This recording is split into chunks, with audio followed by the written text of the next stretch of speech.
Welcome to the Hope in Real Life podcast with Jason Gore. Our team is passionate and committed to bringing you more hope in the everyday, real areas of your life. If this conversation and content is valuable for you, please do us a favor. Like, subscribe, and even share. You never know how valuable it could be to share a little bit of hope with someone else. Let's get the conversation started.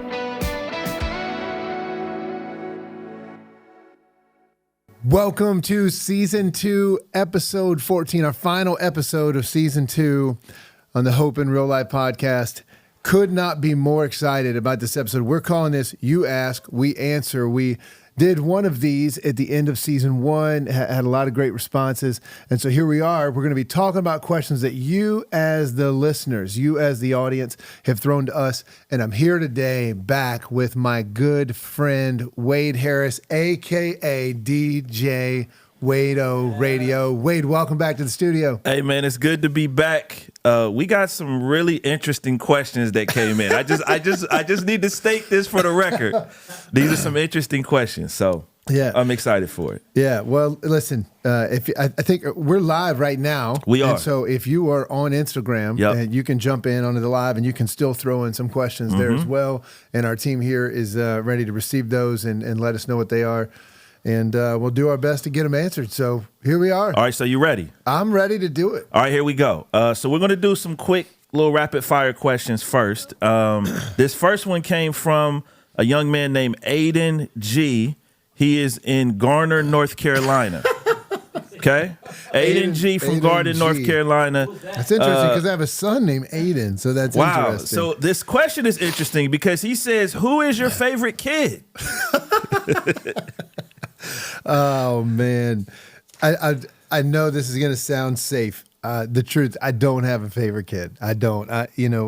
I will say that each one of our kids, we have 3 kids, Aiden, his sister Addison, and we got a younger guy, Connor, he's 12. But there are certain things that I love about each of them that are different. And then there are things about each of them that are challenging at times, but there's more things that are great than there are challenging. Sure. I'll say this though, if somebody wants to be like the favorite for a day, there's things like my truck needs to be washed.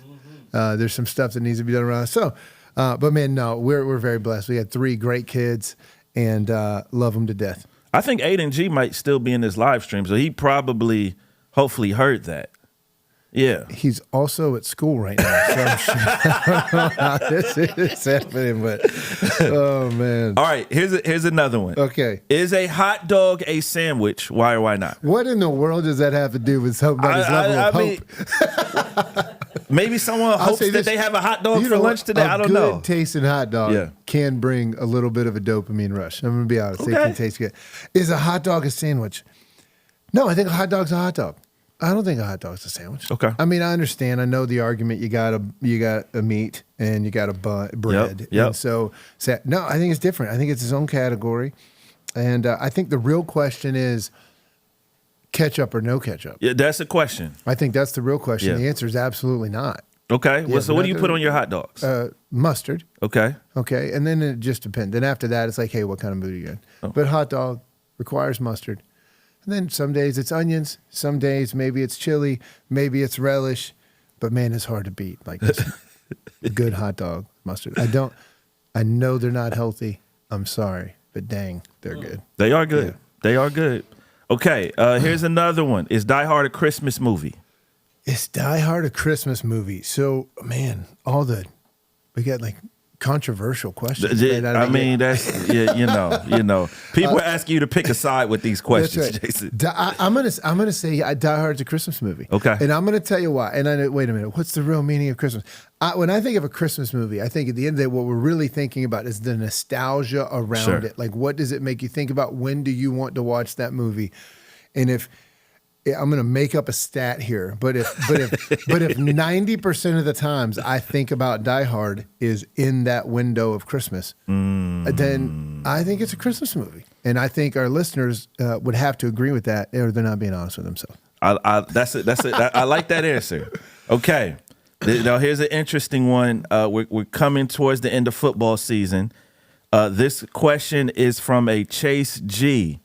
in Holly Springs, North Carolina. Okay, I have an idea. where And this is going. Chase G has asked a question. He said, why do you think certain Florida-based teams, NFL teams, not named Tampa Bay? So certain Florida-based NFL teams. Jacksonville. not Jacksonville either? Not Jacksonville. Okay, all right. He says, why do they tend to shut down in cold Kansas City weather? And again, this is from Chase G in Holly Springs, North Carolina. Yeah, so here's what's cool about this. I'm a diehard Miami Dolphins Right. fan. If our listeners don't know that, I'm a diehard Miami Dolphins. I grew up playing quarterback in the Dan Marino era, and it's been a hard run, man. It's been a hard couple decades. We finally got a team that's winning games. Love our head coach, and man, why do they shut down in the Kansas City cold weather? That's hurtful. I just want to say that's a hurtful question.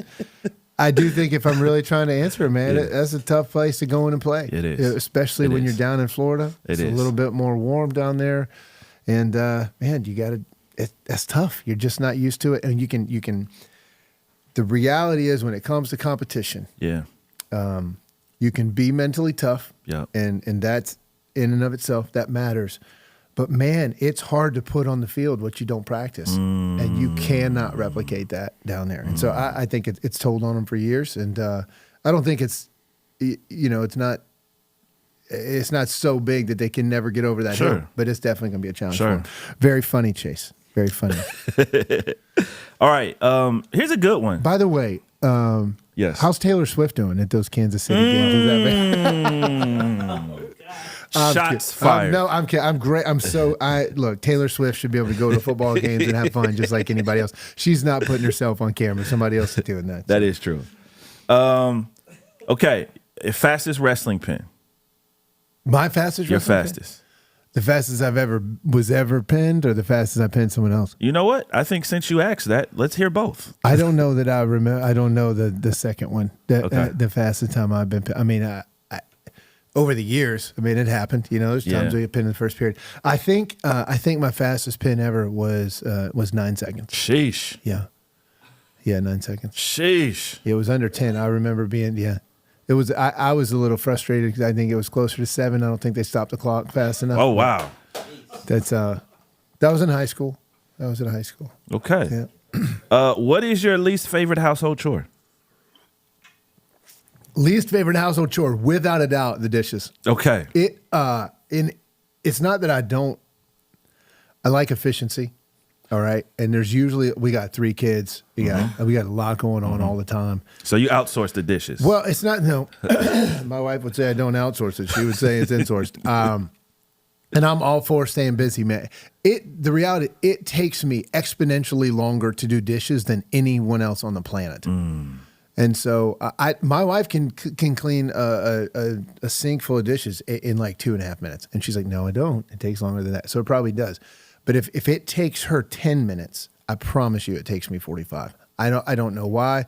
And but yeah, it would be the dishes. And it's mostly because I feel like I'm just wasting my time, and I'm probably being a little bit more overly concerned with the cleanliness of the dishes than I really need to be. We had a discussion about this on Instagram Live the other day.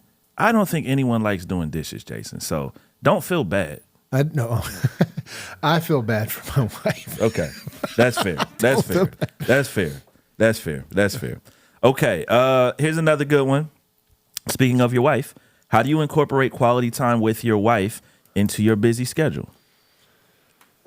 Oh man,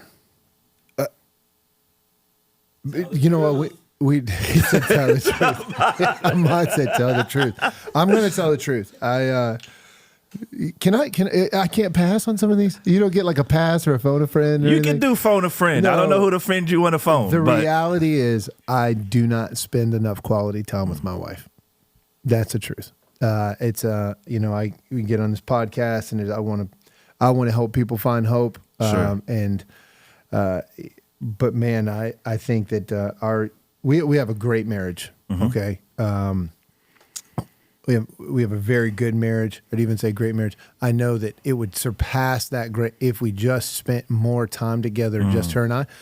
But man, it's tough, and this just sounds like excuse. But when you got 3 kids and you got sporting stuff all over the place, and then you got your church, and then you've got professional life, and then and when we were just talking before the show started. I mean, sometimes, and then life happens, Right? And then someone gets sick in the family, or you have a crisis. Like, man, it is so difficult. So I don't even remember what the question was, other than around quality time with my wife, and I know that we don't do enough of that together. Man, like sometimes quality time is like wrestling tournaments in between rounds, saying, okay, we're going to step out of the gym for a minute and have a 15-minute conversation. Yeah. Now, look, we go to dinner sometimes and things like that.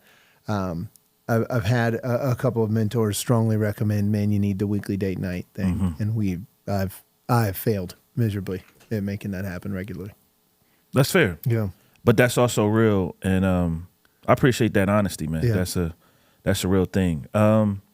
Also, if my kids are still listening and still on an Instagram Live, I also want to blame them a little bit as well. And because, I need to feel comfortable leaving them at home and that type of thing. So you guys can just let me know it's okay to take mom out every now and then. Things will be good. You say you don't want to come home and the Gore residence is that's right. in shambles. I don't think they would tear the house down. I would worry about them hurting one another. Okay. But, yeah. Okay. That's okay. So while we're on marriage, though, another question we got in: what are the keys to? Because you've been married a long time, you have a great marriage. Like, what would you say are some of the keys to maintaining a healthy marriage, particularly over a prolonged period of time? Yeah, and you say a long time. We've been married 21 years. That's a long time, man. Yeah, it's 21 years, a long time. I mean, it's not 50, but I mean, right, that's what I'm saying. I feel like somebody says a long time. Like we got Jay Jennings in here. Jay, how long have you guys been? 48 years. I feel like Jay should answer that question more than I should. But you got to get to 21 before you can get to 48. That's true. You got to get to 21 before 48. I think one is recognizing that marriage is not about a feeling in a moment. Even love is not about a feeling. Yeah. Love is about a commitment. Love is about a decision. And I'm telling you, my wife and I, and the ride that we've had, even just in the last 5 years, if you just take the last 5 years, it would be difficult if you were to say, if our thoughts around marriage were just around, are we happy in this moment? Because the reality is, there's been a lot of moments where we were not happy. Sure. With our circumstances. When circumstances get difficult, we don't always operate in the most healthy ways. So then that means there's things that we don't like about each other and our behaviors and our tendencies and the things that we're prone to do when we get stressed out. But man, one thing my wife and I do have is a commitment to sticking together through it. And to know that this is a commitment that we've made. And so I think the first thing I would say is just realizing that love and marriage is not about a feeling, but it's about a commitment, right, that you make and you stick to it. The secondly, I would say is just communication. And it could sound like, oh, of course somebody would say communication. It's communication. In my own marriage, and then I do, some pastoral counseling with other folks at times, but the ability to actually have a safe place where you can be open and honest about how you're feeling and what you're experiencing and where your expectations are and if your expectations are being met, and being able, and not just being able to say it, because so many people think communication is just, well, yeah, I'm communicating great. I'm telling you, but are you hearing as well when someone else, have you created a safe environment for someone else to share with you how they feel? And I think that's one thing that's been helpful for us. It's definitely not always been easy, but over the years, we've been able to be honest with one another about things that we're concerned about, fears that we might have, challenges that we might be facing, or when we're might not be living up to an expectation that I need to be living up to. So honoring the commitment and communication. Communication. Yep. Love it, love it, love it. And probably date nights, but I can't say that I'm doing a good enough job. Okay. Speaking of family, another question we got in was just around parenting. The Bible calls us to honor and respect our parents. But what if our parents are a little bit difficult? How do you navigate a strained relationship with a parent? Man, I don't think my parents listen to this. So I've got a great mom, got a great dad, but life's not been perfect. Sure. And at the end of the day, we do have a responsibility to honor our parents. I think if there's anything that I've learned over the years, it's that life is hard. And to be a parent is hard. And so to expect a parent to have had everything together every step of the way, it's probably an unrealistic expectation. That's good. And life just takes a tax on us. It just takes a toll on us. And so, man, there's got to be a lot of grace. There's got to be a lot of mercy. There's got to be a lot of understanding when it comes to the life that they lived. And like by the sheer fact that we're talking about our parent means that we're still here, which most likely, and I know for some, this is not the case, but for most of us, like that has a lot to do with the fact that they actually did keep us alive and care for us a bit along the way. And so, but man, how do you do it?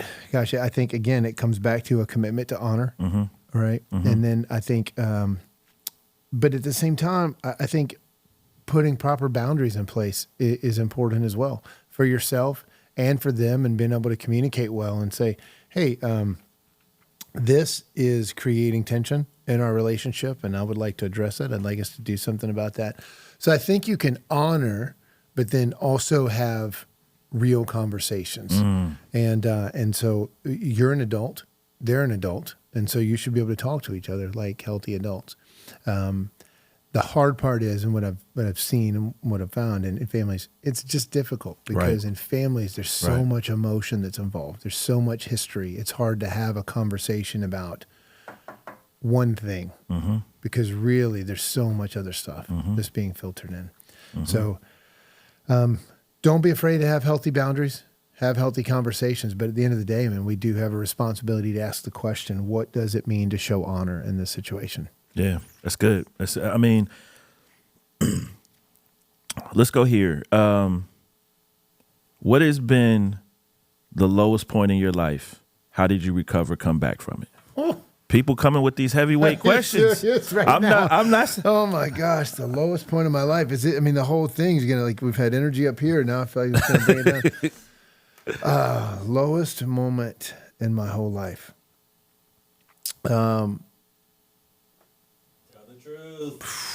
Ahmad, man, you've had. I mean, in all fairness, you've had some moments. So this is. I'm trying to. I'm really. I want to answer the question honestly, and so I'm really thinking through. I know what there are areas of my life that my therapist would refer to as compound trauma, and so I'm trying to figure out. I'm just sitting here processing through the lowest. I believe in 2018 when my stepdad passed away unexpectedly. Man, that was challenging. I don't even know if in the moment I would have considered. I mean, of course it was a low, but at that moment he was, for all intents and purposes, a primary caretaker for my mom. Her health wasn't great. She just had a back surgery. And all kinds of circumstances that kind of surround this make it difficult that we're not going to get into right now. But that kind of led to a 6-month window of us caring for my mom, of dealing with the hurt of losing, the strength for our family. So I would say that would definitely be one. Is the question, how did you recover? Yeah. Is that? Yeah.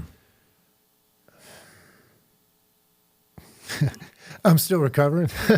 I don't know, and I'm okay with this. I'm becoming okay with this, but I don't know if you ever fully recover from certain things. Sure. I think we'd like to pretend. I think we move on. I think we get stronger. Yep. But I don't know if we fully recover. And if we do, I haven't figured it out yet. And so I think I'll carry that one. And I really do. And that's okay.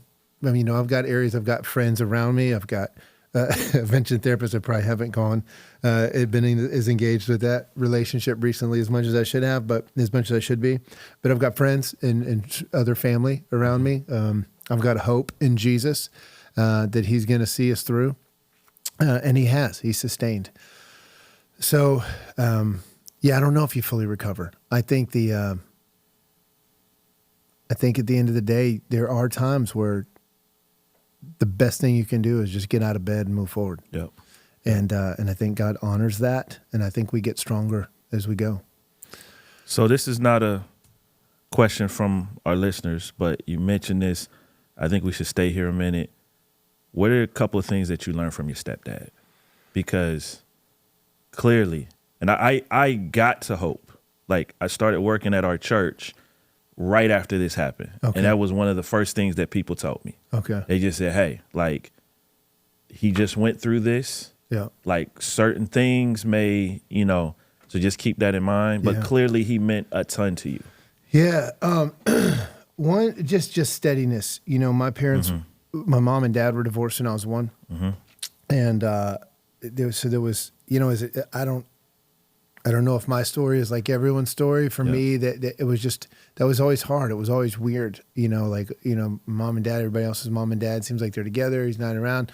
You see him every other weekend and those types of things. And as the years went on, he started to come around. But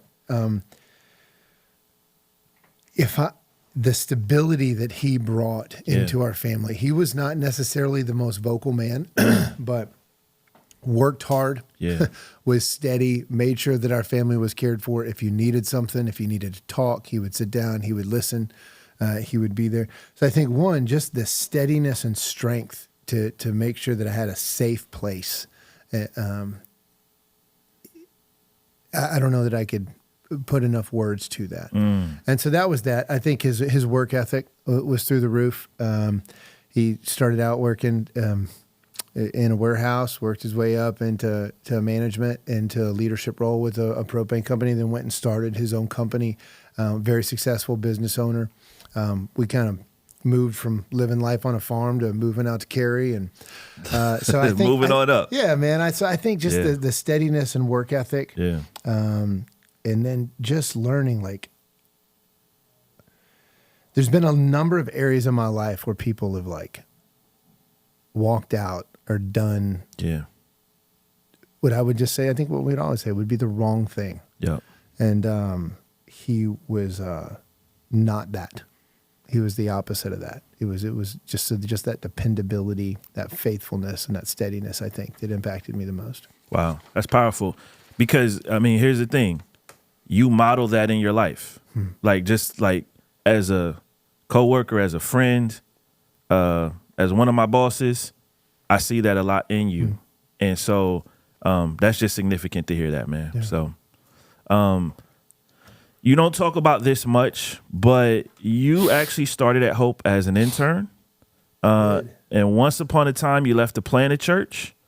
Then you came back and you served in a variety of roles, and now you are our lead pastor, obviously.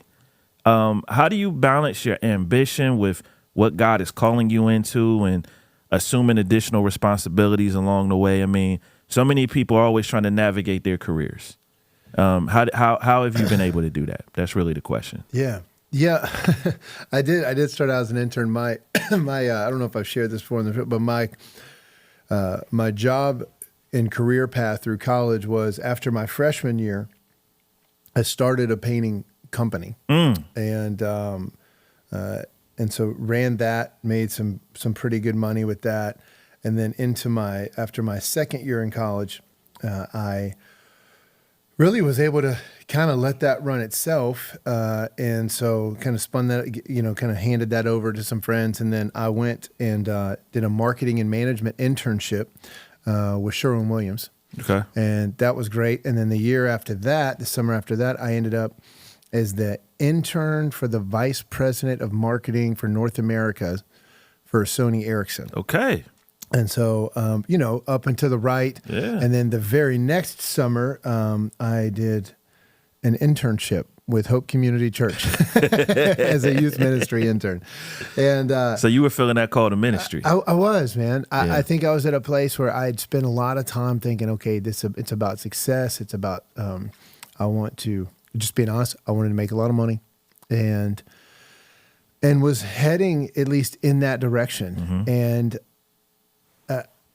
But I started getting involved in this back then. What was this tiny church in Cary called Hope Community Church, with like 250 people.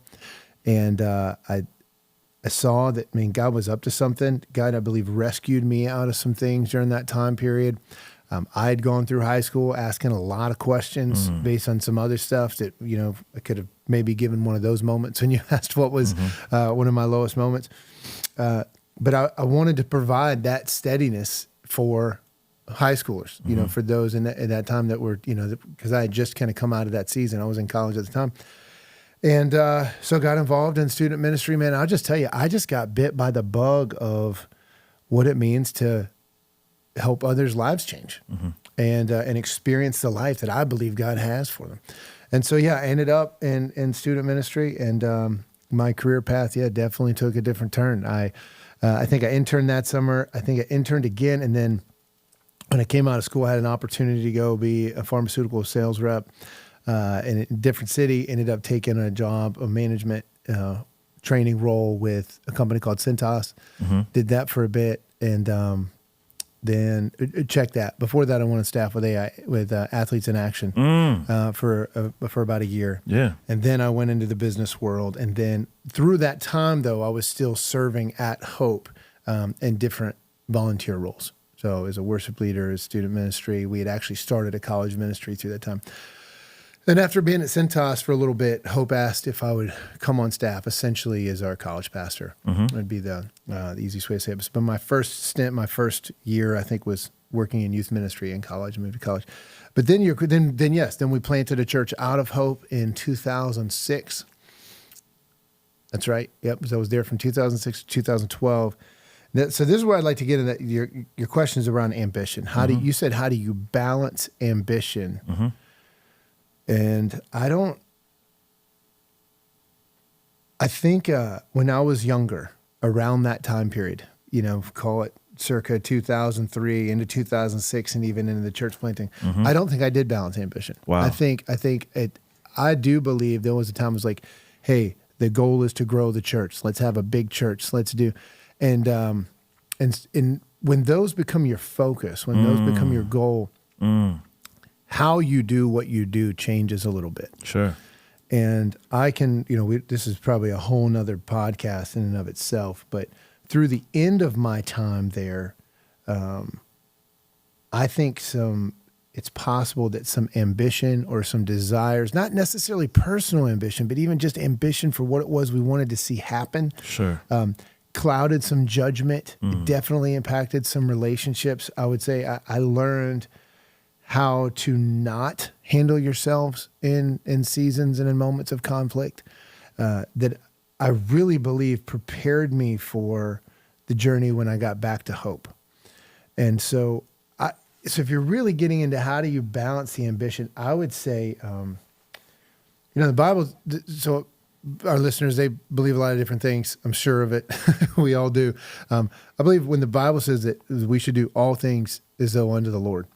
And so that should be our ambition. That should be our focus. And when we get that part right, when we get it like seeking first the kingdom of God, it says, and then all these things will be added.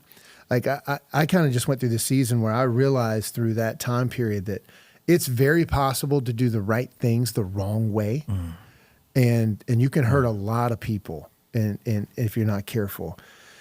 And so if somebody's asking this question, like, how do you balance ambition? I would say, I would kind of turn the table and say, it really depends on be careful what you place your ambition in or what you're ambitious for. And so if I'm ambitious for being the most godly man that I can be, the best husband that I can be, the best dad that I can be, the best coach that I can be, the best pastor that I can be, the best brother that I can be, then all these other things, as best I can tell, from the butt are going to be added unto me.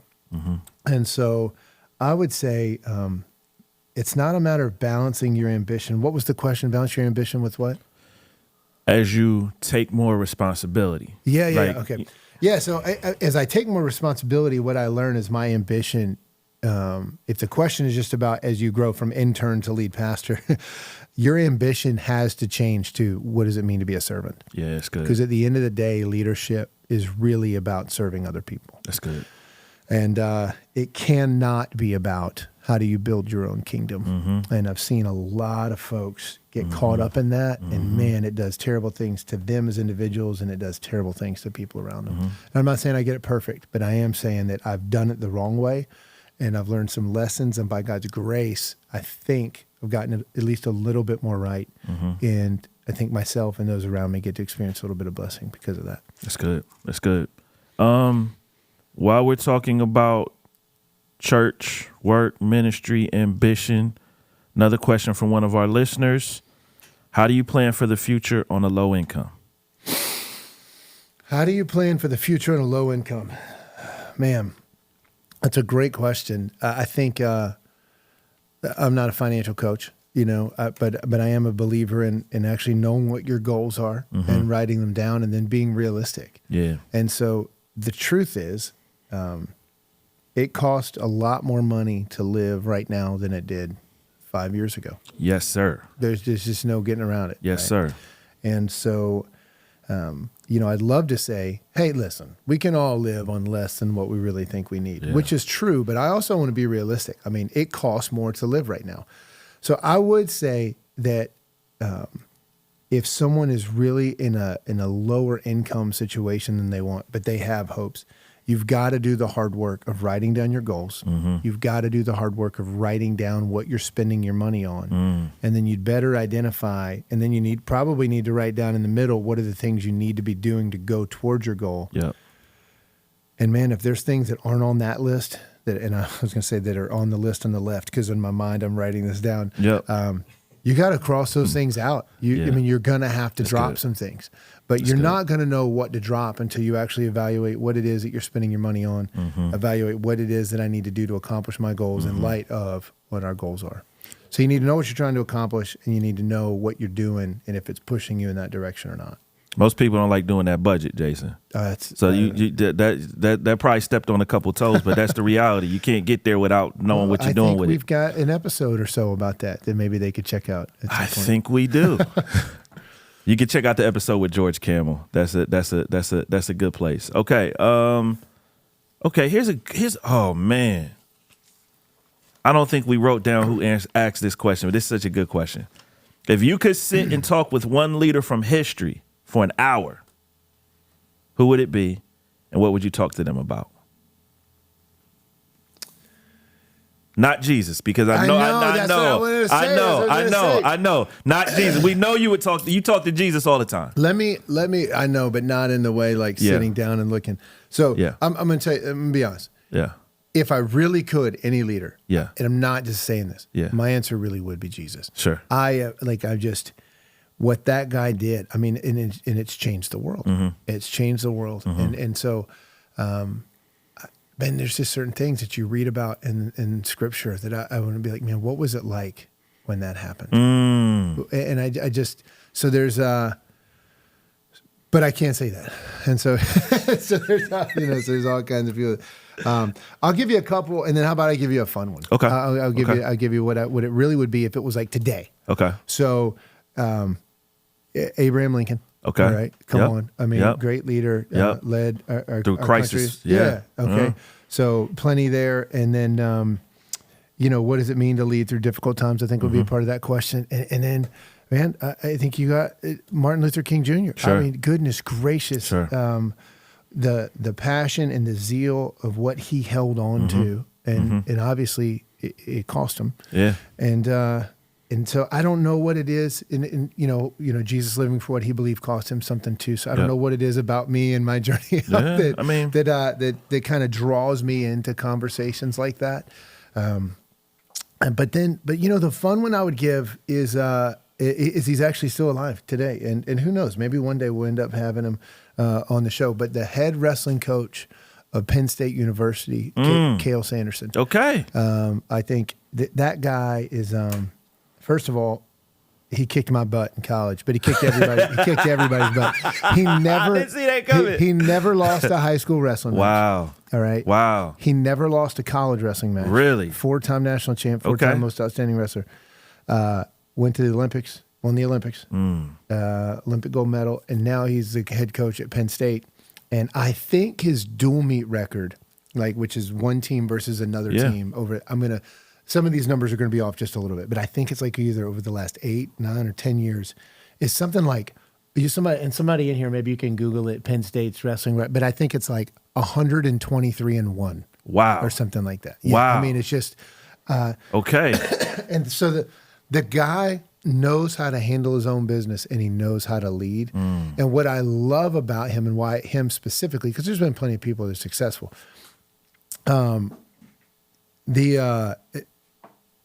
Bill Belichick's been successful, but I don't know that I think him sitting down talking for an hour. Have you seen his press conferences? But what Kale does, he preaches every single one of his kids. You hear them talk about our culture. Jason, That's right. That's not going to be fun for. But at Penn State, like their culture is work hard, play hard. Like work hard, have fun, have fun, have fun, have fun. Everything they do is have fun. It's like they don't feel any stress. They don't feel any pressure. They just go out and they let it fly and they let the cards fall where they may.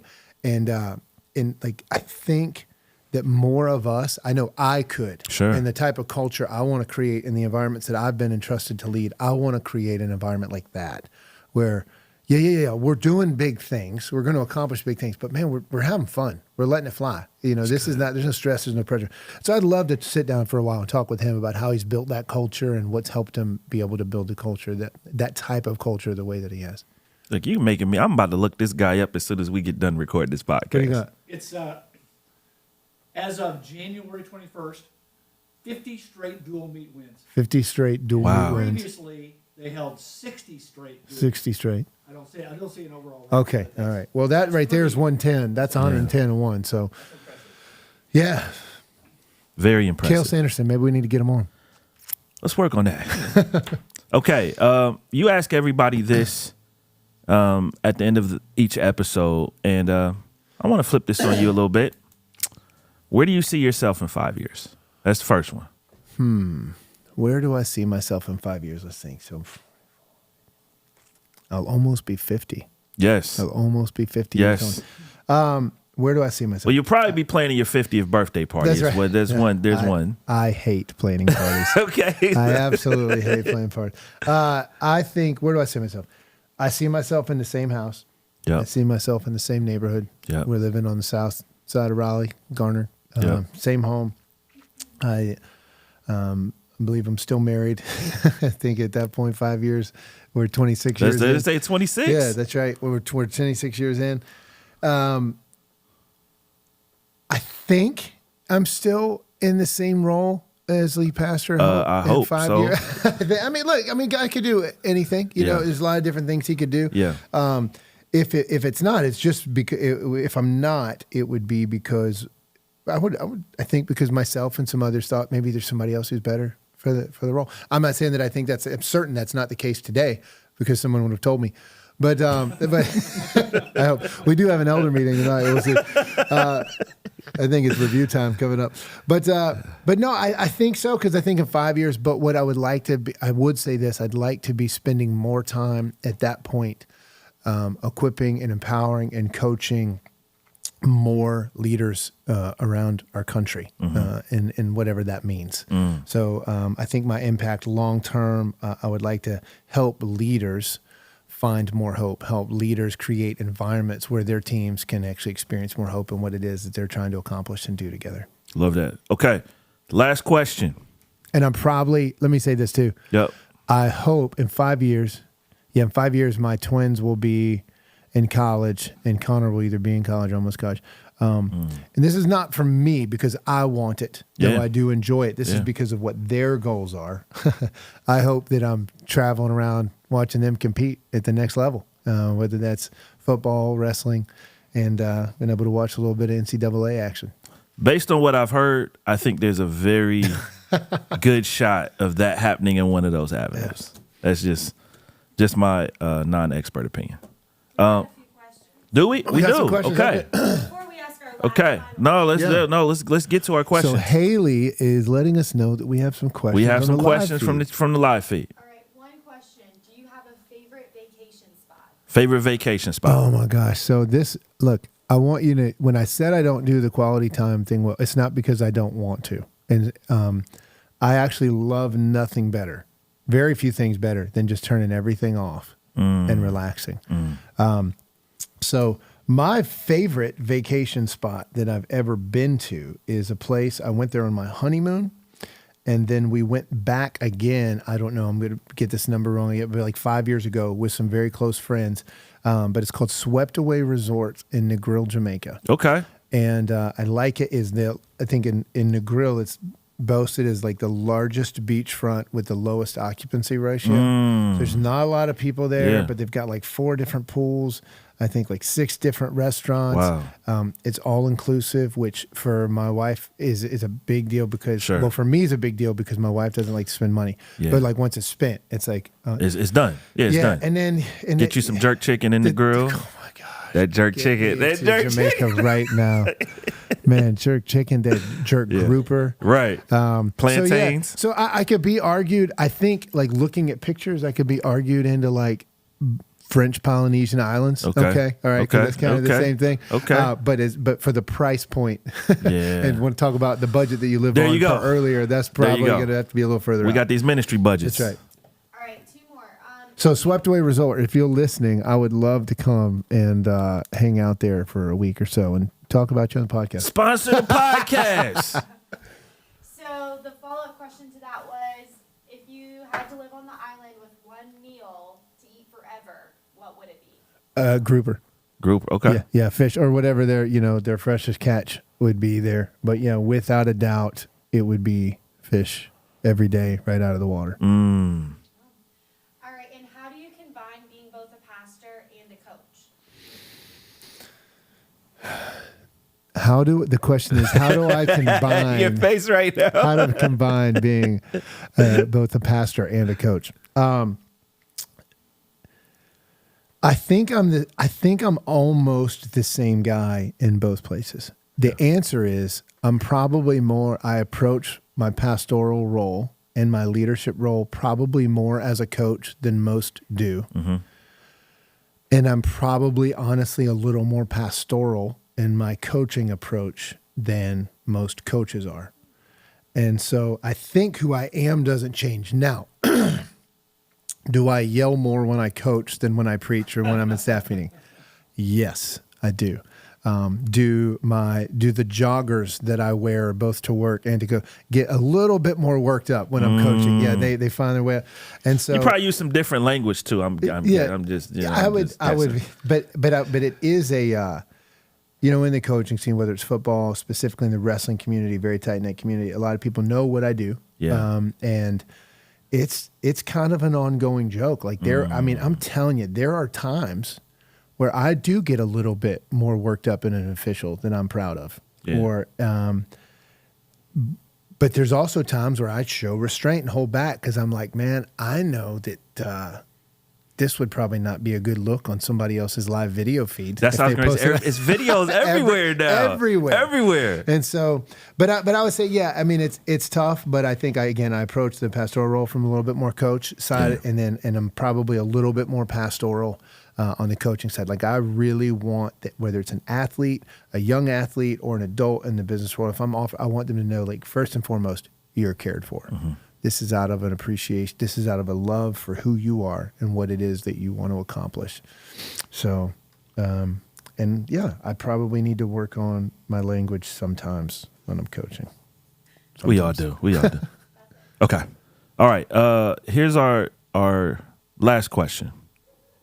What are you, Jason Gore, on? I won't tell the date because this will air at a different date. But what are you most hopeful for right now? What am I most hopeful for?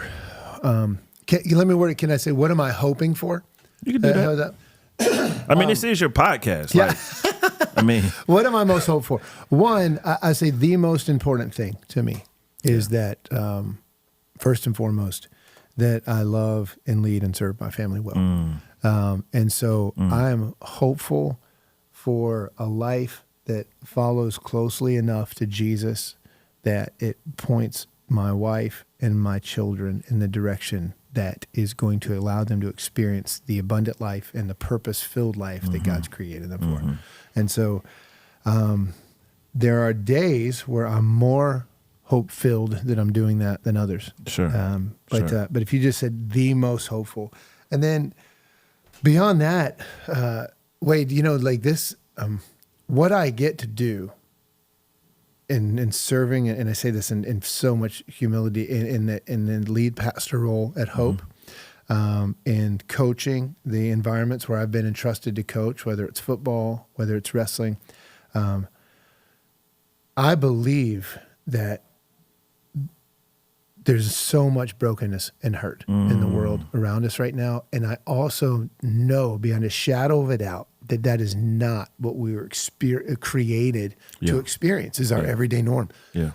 And so I am hopeful of creating environments and giving the best of myself to that end. That in whatever environment it is that I'm in, I'm bringing the most possible hope to. So whether it's leading the church, whether it's in my family, whether it's in my community, whether it's on a sports team that I'm leading. But I mean, that's really the heartbeat of what this podcast was birthed out of, right? I mean, I'm in the room right now. We got Red in here, Maud, Haley, Elenia's not in here today, but we got Jay, like yourself, so when I talk about like the Hope in Real Life team, just so everyone knows, that's largely who it is to our listeners. But we talk about how do we bring the most amount of hope possible to the everyday real moments of the lives of our listeners. And we didn't say, let's start a podcast. We said we want to bring people hope. And we thought this podcast would be the best way to do that. If a better way comes up to do that, then man, let's go and try to do it. But man, I'm hopeful for what we're doing, the work that we're putting into this podcast, that it actually would impact our listeners. This is not about, going back to that ambition thing, this is not about how do we build subscribers, which you should subscribe, you should like, you should share. But this is about how do we actually bring hope into people's lives who desperately need it. And so I'm hopeful for a movement of a tribe that just wants to not only receive this hope, but also share this hope with other people. And so that's what I'm hopeful for. And then if I could add one more to it, I do believe that the culmination of that hope, I believe, is only possible through a relationship with Jesus Christ. And so, like, you know me, like I'm a pretty open guy, pretty transparent guy. Like I want this podcast to be a podcast that anybody can listen to, regardless of their religious beliefs, regardless of where they are in life, and they can find a bit more hope than when they started. That's good. Right? So having said that, I personally believe, short of a relationship with Jesus and understanding, like, there's a God that loves you so much and he created you to experience one life, but like, man, we've all gone off and done some jacked up stuff. And because of that brokenness in our lives and other people's collective brokenness together, like, it just makes sense that the world's not going to be what it's supposed to be. But God didn't want to leave us there. And he doesn't ask us to earn our way back to him, which is like, that's why we're all stressed. That's why we're all anxious, because we're trying to earn something. We're trying to put things back in a place that we really don't have control over anyways. And so realizing that God sent his son to teach us how to live.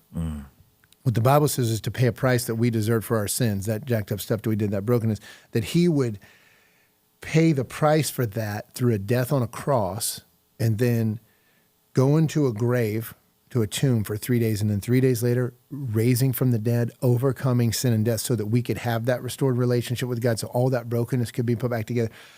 I just don't know. And look, I'm a David Goggins fan. I'm these guys that are like, nobody cares, work harder. And I get it. And like, that's some of my best advice for people sometimes. But at the end of the day, you just can't work anymore. Right. So, at some point, it runs out. And if you don't have Jesus, I just don't know where the hope comes from. And so we can put plans in place. We can balance our checkbooks. We can know what our budget is. We can go on enough date nights. But man, at the end of the day, we just run out of gas. And if we don't have Jesus, I don't know where it comes from. And so my hope would be not only that this podcast would be for everybody, but it would also move them along in their journey towards a relationship with Jesus and the hope that that can provide. Man, I just want to say this, man. Like, I'm thankful for your vision for this ministry, right? Like, I have a lot of conversations with friends in ministry, outside of ministry. There are very few churches that are attempting to do what it is we're attempting to do through bringing people hope through a medium like this. And not just with the podcast, with the app, with all the other things that we're doing. And I think to have that vision of like, man, we want to do whatever it takes to bring people hope, even if we got to do some things that are a little uncomfortable or a little unorthodox or a little whatever else other word you want to put under after is significant, man. And I just want to thank you for that. Yeah. Well, I would say that you said thank you, so I'll say you're welcome. But I will say, like, all glory to God. Like, I don't think I've done enough to earn the right, the privilege to be able to do what it is that I get to do, and then to get to do it with a team like this, man, Sure. makes it like just. It's like, man, how can we not get it done? Mm-hmm. So yeah, man, humbled to be a part of it. Absolutely. So who's wrapping us up? We got this last week. Who's going to wrap us up? Hey, it sounds like this will conclude season 2 of Hope in Real Life. I hope this episode has been valuable for you. One, to get to know us, myself, I guess, a bit better. And you wrote in the questions, so I'm assuming that they're good and it's what you needed. Looking forward to season 3. Please like, subscribe, share this content with other people who you think actually need a bit more hope in their everyday life. And then if you have topics or things that you want to cover, want to hear us cover in season 3, you can DM us, you can leave a comment, plenty of different ways you can let us know. And we would love to follow up with you if we can, and or make sure it's in season 3. Wade, thank you so much for everything you've done. Team, thank you for everything you've done to make season 2 a hit. We love you guys, Hope in Real Life listeners, and we will see you next season. That deserves a round of applause. Yeah. Clap it up, clap it up. Oh, man. That was so funny. Jason was like, who's wrapping this up here? Thanks for tuning in to this episode of the Hope in Real Life podcast. If this content was valuable for you, don't forget, like, subscribe, share. You never know how important it could be to bring a little hope into someone else's life. There's even a place here for you to comment. We would love to hear from you and hear your feedback. Until next time, let's keep sharing hope.